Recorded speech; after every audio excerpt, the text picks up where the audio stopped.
दिन और रात की देवी। किसी समय की बात है जब ब्रह्मांड में न दिन था न रात, न सूरज था न चांद। सब कुछ एक समान आलोक में डूबा हुआ था, न तेज न मंद। उस निराकार और समयहीन संसार में ब्रह्मा जी ने जब सृष्टि की रचना की तो सबसे पहले उन्होंने काल को जन्म दिया। और काल को आगे बढ़ाने के लिए उन्हें चाहिए थे दो पहलू, जागृति और विश्राम, सचेतना और स्वप्न, प्रकाश और अंधकार। यहीं से जन्म हुआ था दो देवी स्वरूपों का, दिन की देवी दीपिका और रात की देवी रजनी। दीपिका का रूप तेजस्वी था, स्वर्णिम आंखें, माथे पर सूर्य की बिंदी, शरीर से प्रकाश फूटता था।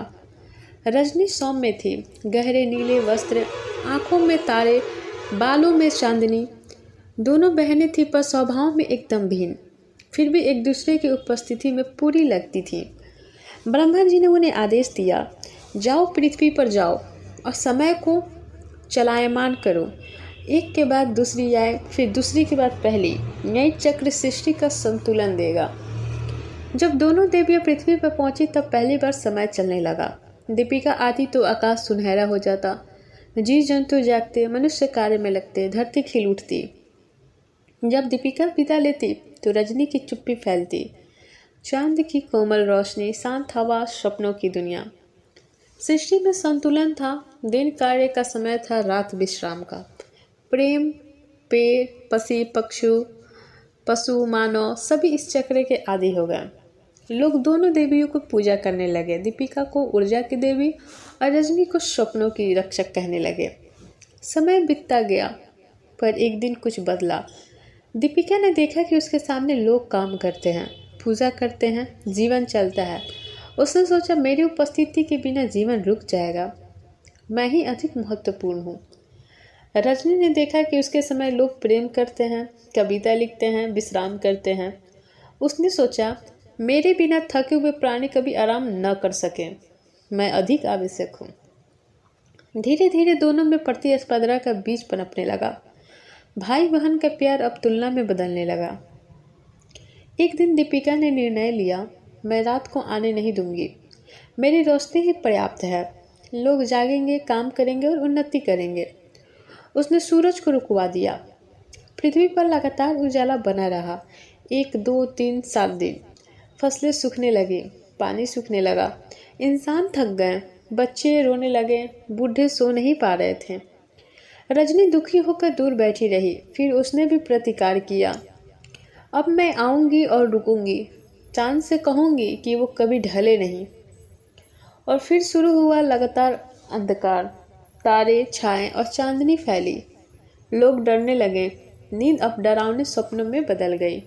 काम बंद हो गया, जीवन सुस्त पड़ने लगी, धरती पर विनाश की छाया छा गई। मनुष्य समझ नहीं पा रहे थे कि ये क्या हो रहा है। एक वृद्ध संत ने अपनी कुटिया से निकलकर प्रार्थना की, हे ब्रह्मा जी, ये सृष्टि के नियंता है, ये दिन और रात की लड़ाई हमें मिटा देगी, कृपा करें। ब्रह्मा जी प्रकट हुए और दोनों देवियों को बुलाया। वो क्रोधित नहीं थे बल्कि दुखी थे। दीपिका, तुम ऊर्जा की देवी हो, पर बिना विश्राम की ऊर्जा भी थक जाती है।